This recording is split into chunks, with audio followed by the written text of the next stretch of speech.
Le combat continue, compagnons de rue. Le combat continue.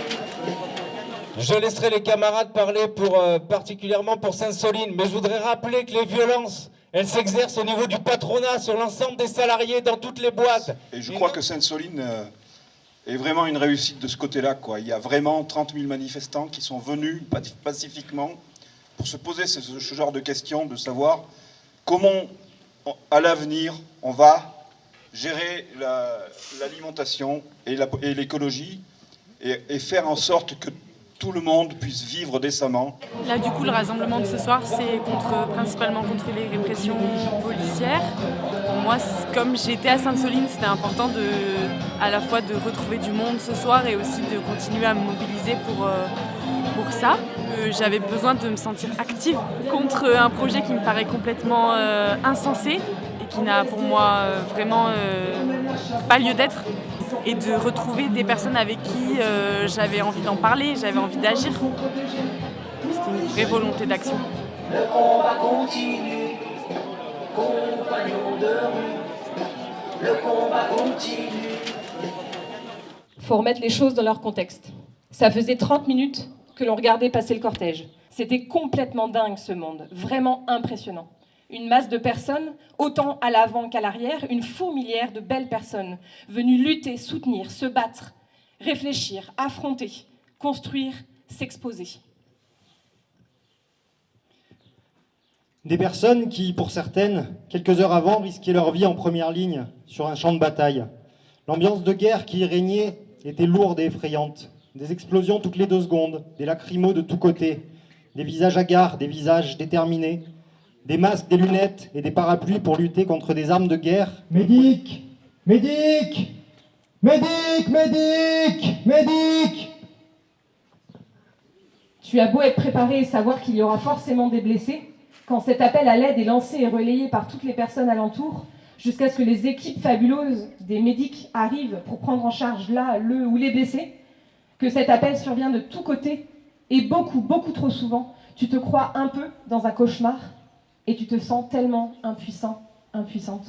En fait, ce texte, il a été écrit suite au retour de Sainte-Soline, en fait, parce qu'il y avait besoin de mettre sur papier des choses. Donc se partager ce qu'on a vraiment vécu, en fait, et dans quel état on se sent quand on revient d'un rassemblement comme celui-là. C'était Sainte-Soline aujourd'hui, mais en fait, c'en était d'autres avant, et c'est pas la première fois qu'il y a autant de violence lors de rassemblements, mais voilà, là, ça a monté un peu d'un cran, je pense.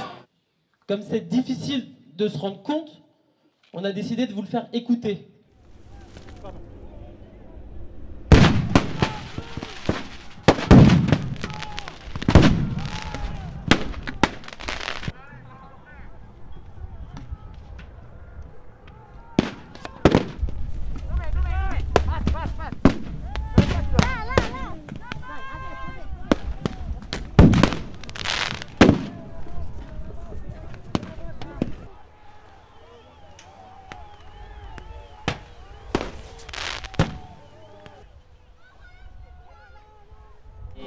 En tout cas, moi, j'ai de la rage, j'ai beaucoup de colère et du coup, je pense que je me préparais à tout.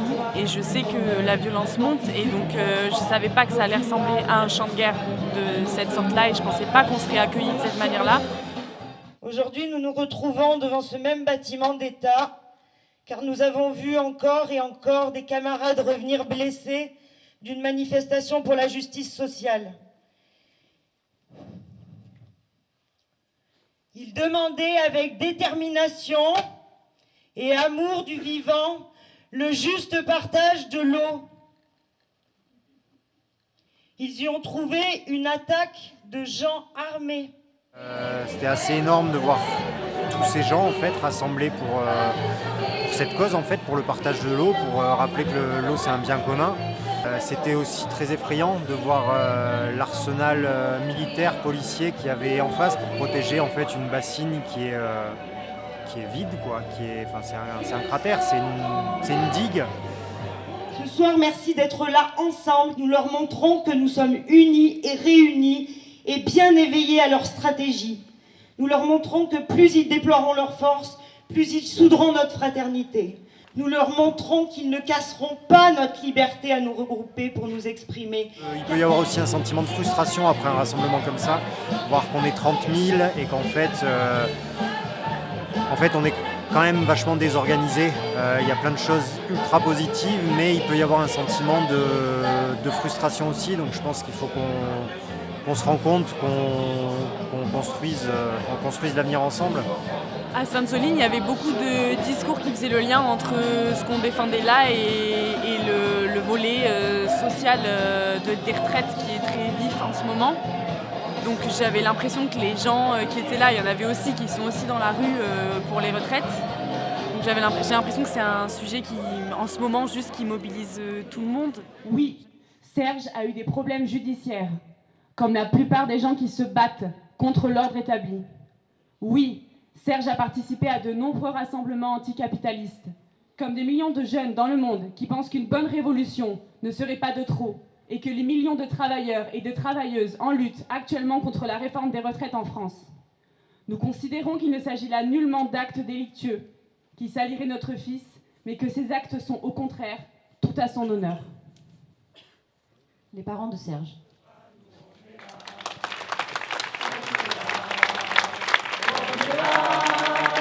Même si Macron ne veut pas, nous on est là. Pour l'honneur des travailleurs et pour un monde meilleur. Même si Macron ne veut pas, nous on est là. On est là.